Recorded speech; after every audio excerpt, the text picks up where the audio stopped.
Good afternoon and welcome back to another episode of The Longing, where once again, you guessed it, we are going to be continuing to read Moby Dick. So, let's continue the chapter.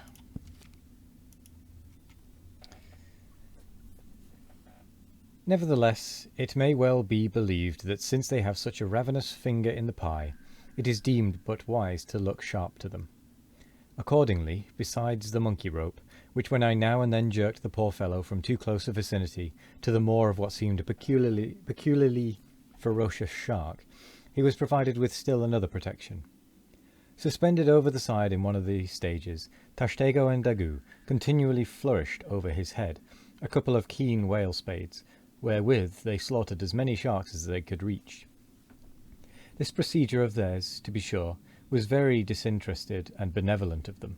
They meant Queequeg's best happiness, I admit, but in their hasty zeal to befriend him, and from the circumstance that both he and the sharks were at times half hidden by the blood-muddled water, those indiscreet spades of theirs would come nearer amputating a leg than a tail.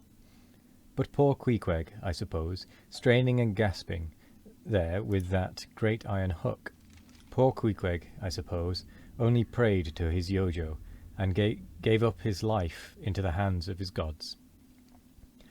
Well, well, my dear comrade and twin brother, thought I, as I drew in and then slacked off the rope to every swell of the sea. What matters it, after all?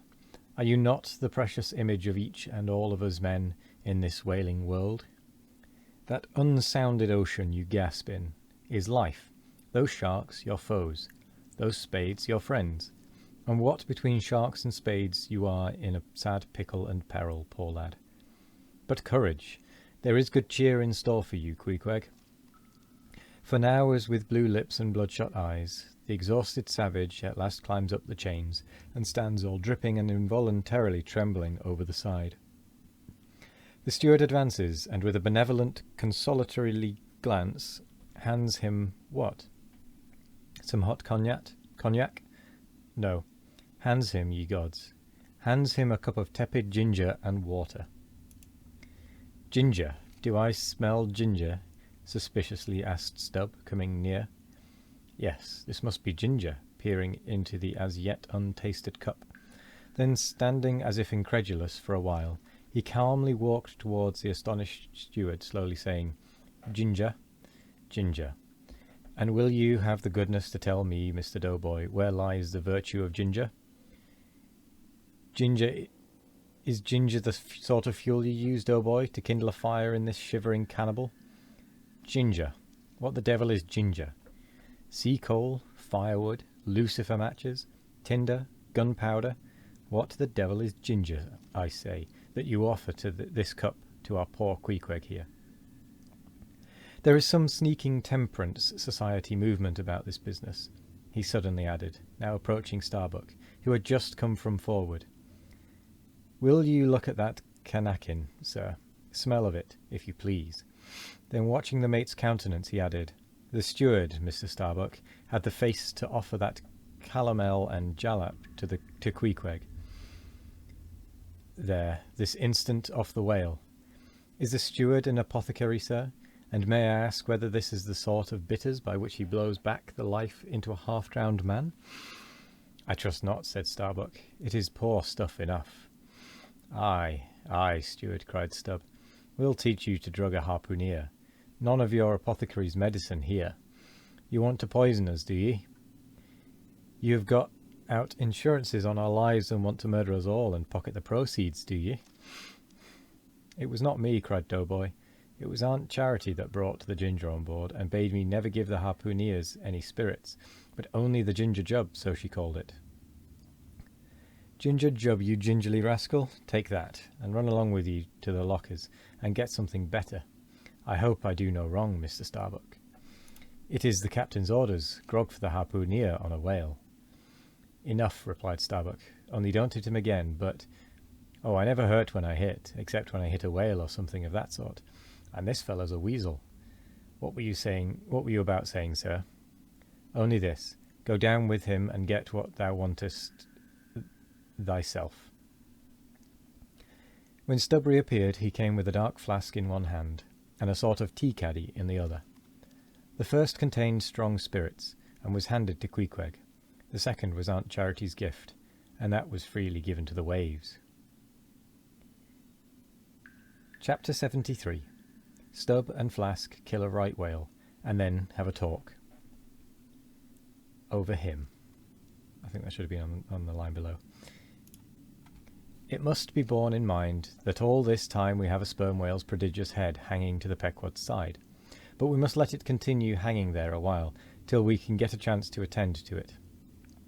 For the present other matters press, and the best we can do now for that head is to pray heaven the tackles may hold. Now, during the past night and forenoon, the Pequod had gradually drifted into a sea, which, by its occasional patches of yellow brit, gave unusual tokens of the vicinity of right whales, a species of the leviathan that but few supposed to be at this particular time lurking anywhere near.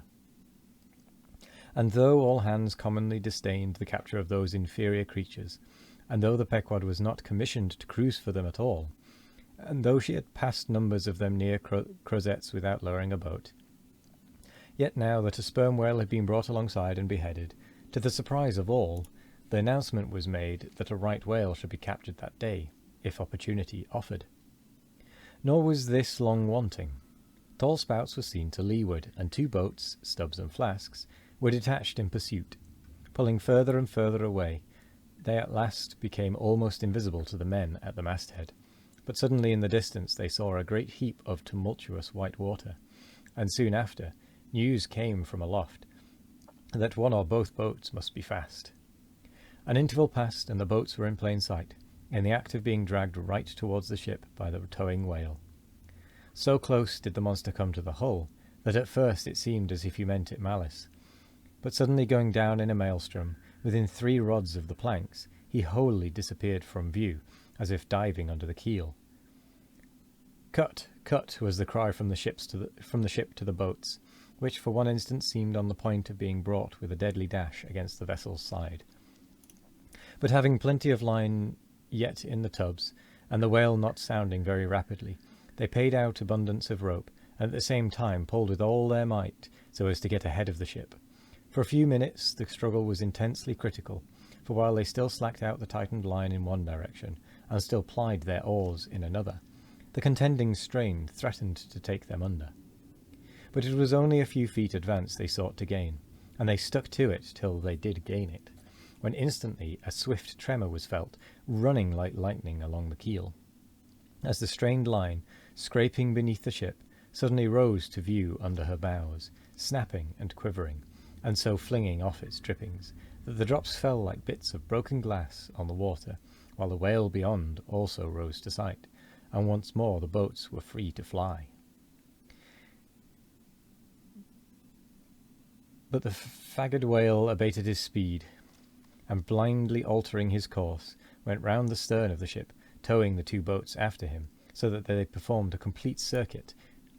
Meantime they hauled more and more upon their lines, till close flanking him on both sides, Stubb answered Flask with lance for lance. And thus round and round the Pequod the battle went, while the multitudes of sharks that had before swum round the sperm whale's body rushed to the fresh blood that was spilled, thirstily drinking at every new gash, as the eager Israelites did at the new bursting fountains that poured from the smitten rock. At last his spout grew thick, and with a frightful roll and vomit he turned upon his back, a corpse. While the 2 headsmen were engaged in making fast cords to his flukes, and in other ways getting the mass in readiness for towing, some conversation ensued between them. "I wonder what the old man wants with this lump of foul lard," said Stubb, not without some disgust at the thought of having to do with so ignoble a leviathan. "Who wants with it?" said Flask, coiling some spare line in the boat's bow. "Did you never hear that the ship which but once has a sperm whale's head hoisted on her starboard side, and at the same time a right whale's on the larboard? Did you ever hear, Stubb, that the ship can never afterwards capsize?" "Why not?" "I don't know, but I heard that Gambogy ghost of a Fadala saying so, and he seems to know all about ship's charms. But I sometimes think he'll charm the ship to no good at last. I don't half like that chap, Stubb. Did you ever notice how that tusk of his is sort of carved into a snake's head, Stubb? And with that, we're actually going to end it there. So I'm going to say thank you very much for joining me today. I hope you all have a wonderful morning, evening, afternoon, or night. No matter what time of day it is, I hope you all have a wonderful one of it. And as always, we will be back tomorrow for more of The Longing. Goodbye.